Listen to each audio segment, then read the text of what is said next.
Opa, passando aqui antes de começar o vídeo, só para explicar que irá ter minha explanação oral no vídeo e que durante a minha explanação oral eu irei colocando na tela imagens e nomes que irão acrescentar ao conteúdo que eu estarei explanando. É isso aí e bom vídeo, valeu! Olá, bom dia, boa tarde, boa noite.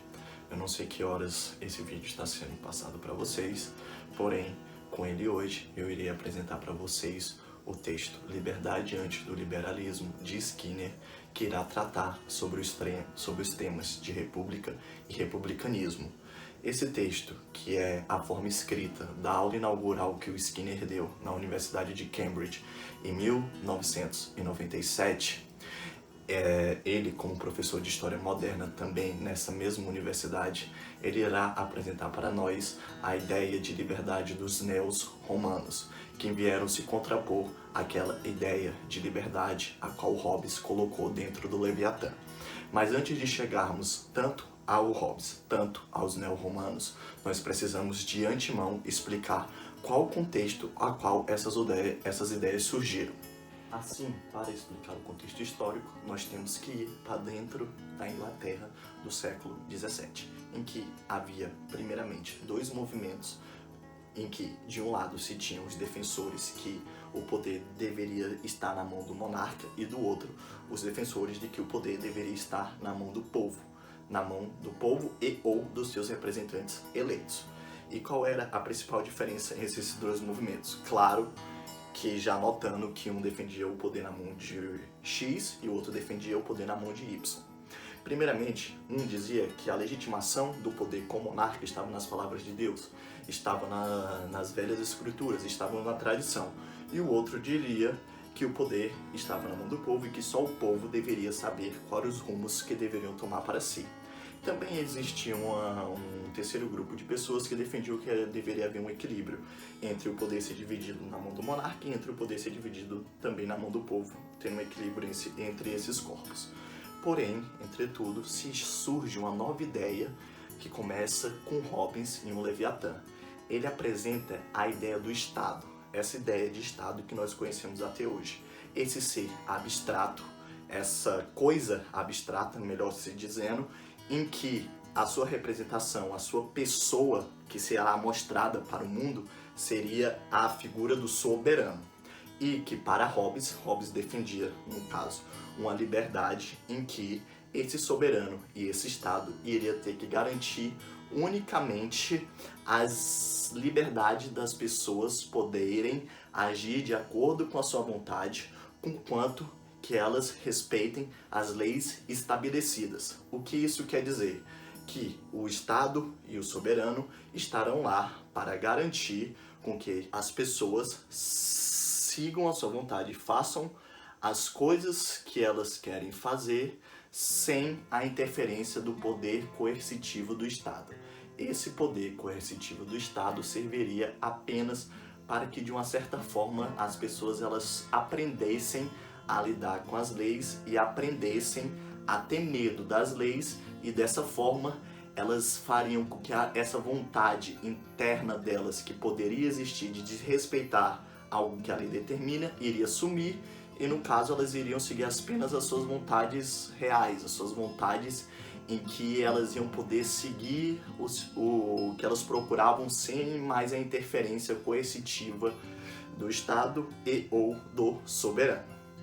Em contraposição a isso, nasceram os neo-romanos. Assim, os neo-romanos eram aqueles que também acreditavam nessa ideia de liberdade, em que a ideia se baseava na não interferência de forças externas na sua vontade de prosseguir com a sua vida.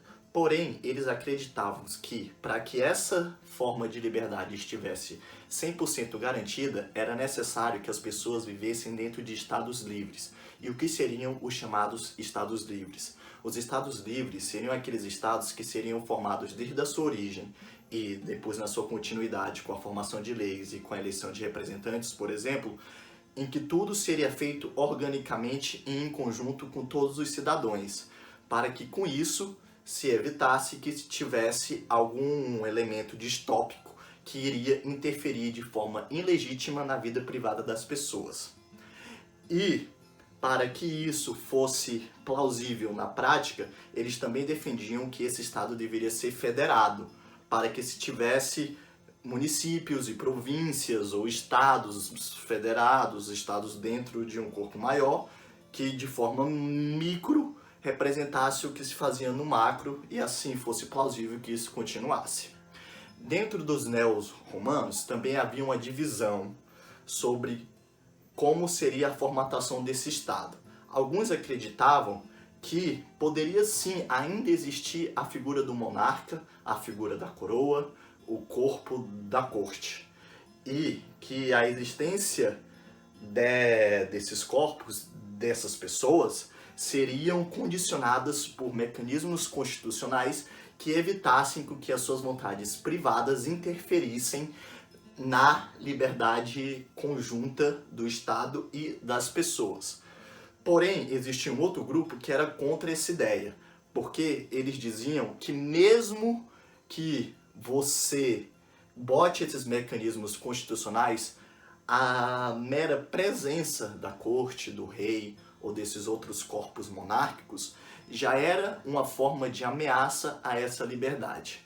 Ou seja, tanto um grupo quanto o outro acreditava que você deveria ter um Estado formado pelo povo, porém um grupo acreditava que ainda poderia existir a figura do monarca, a figura da corte, e o outro acreditava que não. Porém, ambos acreditavam que não deveria existir a possibilidade de nenhum membro do Estado interferir na sua liberdade individual sem ser por meio das leis que o corpo todo fez. Porém, esse que defendia a não existência do monarca dizia que a mera presença deles lá já era uma possibilidade de interferência. Desta forma, posto isso, a gente pode voltar para as origens desses neo-romanos. Como o próprio nome diz, você pode já ter a ideia de que essa ideia de liberdade que os neo-romanos defendiam vem das tradições romanas. E sim, vem da ideia que os romanos colocavam entre a contraposição entre uma pessoa que era considerada livre e uma outra pessoa que era considerada escravo, que era considerada servo. Para os romanos, para uma pessoa ser considerada servo, para uma pessoa ser considerada escravo, ela deveria estar sobre a possibilidade de que houvesse uma interferência externa sobre as suas ações e sua vontade. Perceba que eu falo possibilidade e não a interferência em si. É óbvio que se houver interferência em si, vai ter não vai ter mais, ele vai interferir na liberdade.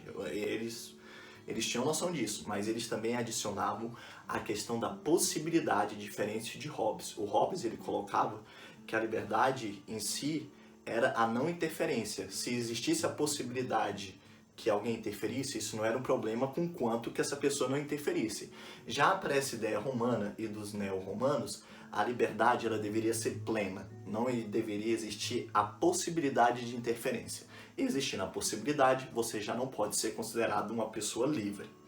Existe a história de Lívio de Roma, em que conta como Roma se tornou um povo, uma nação muito melhor, uma nação muito maior que buscava grandezas depois que ela conseguiu formar o seu verdadeiro Estado livre, em que o povo se autogovernava, elegendo representantes eleitos e que faziam as suas próprias leis.